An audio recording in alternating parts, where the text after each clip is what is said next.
This evening, lawmakers under pressure from influential lobby groups to extend states of emergency. Some members of the public divided on the effectiveness of the enhanced security measure. And large-scale farmer details terrifying ordeals with predial larcenists.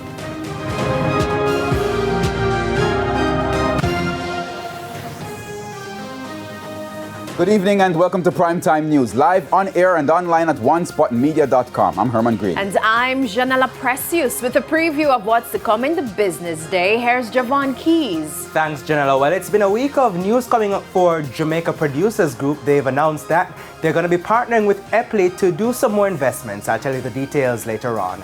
And Jordan Fort will join us later with Primetime Sports. There's also sports commentary, E-Prime, and weather in this newscast. But before the break, the feedback question. Our question this evening: what are your views on the Brazil versus Serbia game? You can share comments online, facebook.com/television Jamaica, and tweet us at TelevisionJam1.